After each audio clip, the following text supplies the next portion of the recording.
l'usure professionnelle peut être définie comme un processus d'altération de la santé des salariés. Elle concerne tout le type de salariés de tout âge et puis elle se traduit finalement comme un processus de vieillissement de par l'ancienneté au poste, de par les expositions professionnelles ou de par finalement l'avancée aussi de l'âge des salariés tout au long de leur parcours professionnel.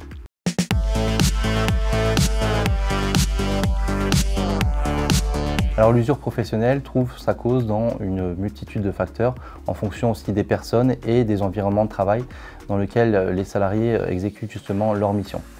On peut parler des conditions de travail. Alors là, on va évoquer ensemble tout ce qui est en lien avec les contraintes professionnelles, donc le port de charge par exemple, les manutentions, le cycle de travail répétitif. Le parcours professionnel avec les évolutions professionnelles ou le fait d'avoir justement peu d'évolutions professionnelles, le fait de ne pas avoir de reconnaissance de la part de ses collègues ou de sa hiérarchie, et puis l'organisation du travail avec le fait d'avoir par exemple des objectifs qui ne soient pas assez clairs, qui ne sont pas atteignables, ou le fait de ne pas forcément avoir assez d'autonomie ou le fait d'avoir trop d'autonomie dans son travail.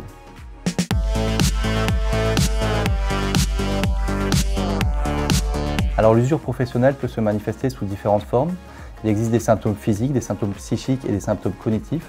Les symptômes physiques représentent les troubles musculo-squelettiques par exemple, les cancers professionnels, la surdité, etc. Les symptômes psychiques, ça va être en lien avec la perte de sens, avec un désengagement professionnel. Et puis les symptômes cognitifs avec par exemple des troubles de la communication ou de l'attention.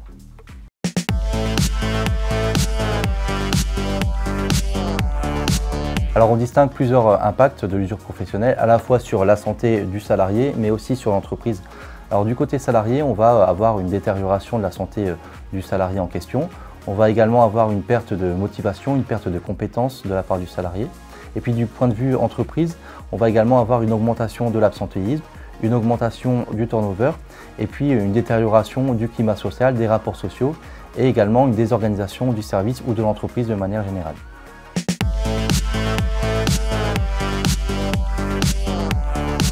Pour prévenir l'usure professionnelle, l'entreprise devra agir à différents niveaux, à la fois sur le versant individuel, c'est-à-dire adapter le travail à l'homme, adapter le poste de travail du salarié, à la fois sur le versant collectif, c'est-à-dire avec la mise en place d'actions de prévention visant à améliorer les conditions de travail et prévenir l'usure professionnelle, mais également sur la vision stratégique, c'est-à-dire définir quels sont les postes de l'entreprise qui sont les plus usants et les plus pénibles physiquement, mais également prendre en compte les méthodes managériales avec des modes de management adaptés aux hommes et au travail qui sont réalisés.